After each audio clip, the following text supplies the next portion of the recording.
আজকে তোমাদের সাথে শেয়ার করব বাড়িতে থাকা খুব সহজ উপকরণ দিয়ে পালং পনির রেসিপি, তাও আবার নিরামিষ। তো সেটা কিভাবে করলাম সেটা দেখার জন্য ফুল ভিডিওটা দেখতে হবে, স্কিপ না করে। তো দেখো, এখানে প্রথমেই কিছুটা পনির কেটে নিয়েছি। নেওয়ার পর 2 আটি পালং শাক ভালো করে বেছে ধুয়ে এটাকে কড়ার মধ্যে সিদ্ধ বসিয়ে দিলাম। তো সিদ্ধ বসাতে হবে, শুধু কড়াটা গ্যাসে বসিয়ে ওর উপরে শাকটা দিয়ে পরিমাণ অনুযায়ী জল দিতে হবে, দিয়ে এটাকে কিছুক্ষণের জন্য ঢাকা দিয়ে রেখে দিতে হবে যাতে শাকটা ভালোভাবে সিদ্ধ হয়ে যায়। এর মধ্যে আলাদা করে কোনো নুন তেল কিছুই দিতে হবে না, শুধু শাকটাকে ভালো করে সিদ্ধ করে নিতে হবে। আর শাকটা থেকে যে জলটা বেরাবে সেই জলটাকে ভালো করে চুবড়ির মধ্যে দিয়ে ঝরিয়ে নিতে হবে জলটাকে, যাতে কোনো আলাদা জল না থাকে সেই কারণে। তো দেখো, এখানে এটা সিদ্ধ হয়ে গেছে আর এই যে এটাকে ছাঁকতে দিয়ে দিয়েছে। তারপরেই এদিকে তেল গরম বসিয়ে দিয়েছে, যেহেতু নিরামিষ হচ্ছে পালং পনির, আর এমনিও সাদা তেলেও নিরামিষ আমিষ দুটোই সাদা তেলেও করা যায়। তো এখানে সাদা তেলেই করছি যেহেতু আমরা নিরামিষ খাবো। দেখো, এখানে নুন দিয়ে ভালো করে পনিরগুলোকে মাখিয়ে নিচ্ছে। এবারে তেল গরম হয়ে গেছে, এবার পনিরগুলোকে ভালো করে ভেজে নিতে হবে। তো দেখো, এখানে একে একে পনিরগুলোকে ভেজে নিচ্ছে।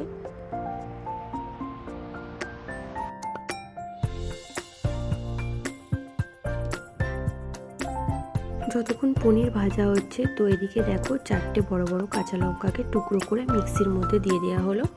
তারপরে এর মধ্যে পালং শাকটা, সিদ্ধ করে রাখা যে পালং শাকটা, একটু ঠান্ডা হয়ে যাওয়ার পরে দিতে হবে। ডাইরেক্ট দিলে যেহেতু এটা মেশিন, তো এটা খারাপ হয়ে যেতে পারে, তো সেই কারণে একটু যখন ঠান্ডাটা হয়ে যাবে তখন মিক্সিতে দিও।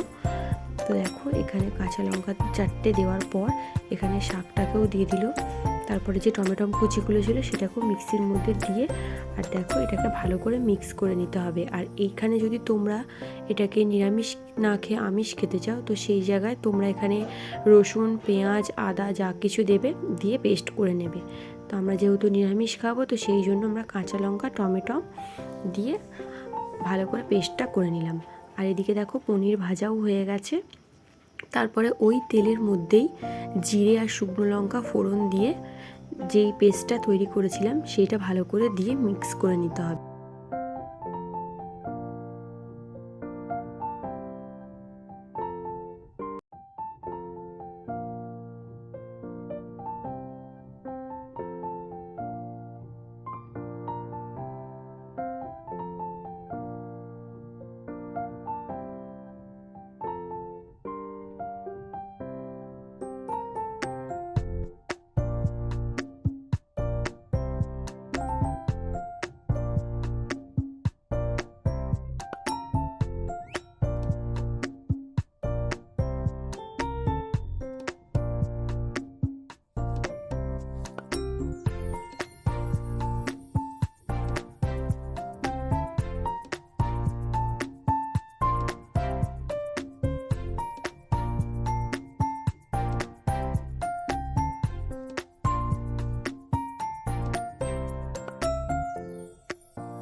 পরিমাণ মতো নুন দেব, যে যার স্বাদ অনুযায়ী দেবে, কম বেশি যে যেরকম খেতে পছন্দ করো। আর তারপরেই এখানে একটু হালকা একটু চিনি দিয়ে দেব, দিয়ে জিনিসটাকে ভালো করে নাড়াচাড়া করে নেবার। দেখো রঙটা পাল্টে গেছে অনেকটা, তার মানে এটা অনেকটা হয়েই এসেছে। তো এটার মধ্যে এবার কড়াইশুঁটি কিছুটা দিয়ে দেবো, তোমরা চাইলে নাও কড়াইশুঁটি দিতে পারো, আমরা দিয়েছিলাম।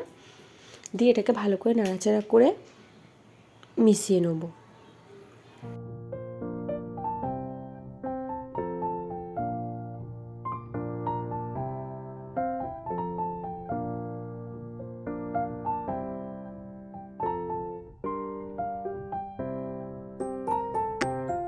দেখো এবার এটা ভালো মতন ফুটে গেছে। ফুটে যাওয়ার পর এর মধ্যে হালকা পরিমাণে একটু জল দিয়ে, যে মশলাটা মিক্সির মধ্যে করেছিলাম, তো ওই মশলাটার জায়গার মধ্যে একটু জল দিয়ে হালকা করে নাড়াচাড়া করার পর এটা যখন আবার হালকা করে একটু ফুট ধরবে, তো তখনই ওর মধ্যে ভেজে রাখা যে পনিরগুলো ছিল ভালো করে আস্তে আস্তে দিয়ে জিনিসটাকে মিশিয়ে নিতে হবে, যাতে পালং শাকের মধ্যে ভালোভাবে মিশে যায় জিনিসটা।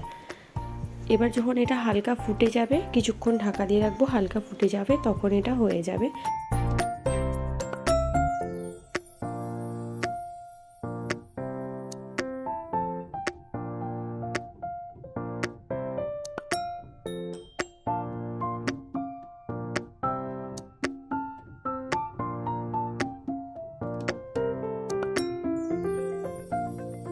এবার এটাকে 5 মিনিটের জন্য ঢাকা দিয়ে রাখবো। তারপর 5 মিনিট পরেই এটা দেখো পুরো রেডি হয়ে গেছে নিরামিষ পালং পনির।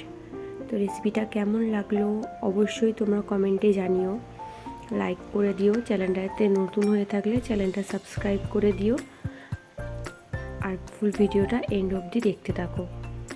দেখো কত সুন্দর দেখতে লাগছে, পালং পনিরটা একদম রেডি হয়ে গেছে। তো হালকা নাড়াচাড়া করে এটাকে এবার নামিয়ে নেবে তোমরা। তো এইরকমভাবে নিরামিষ পালং পনির রেসিপি তোমরাও বাড়িতে ট্রাই করো। কেমন লাগলো অবশ্যই জানিও আমাকে কমেন্টে।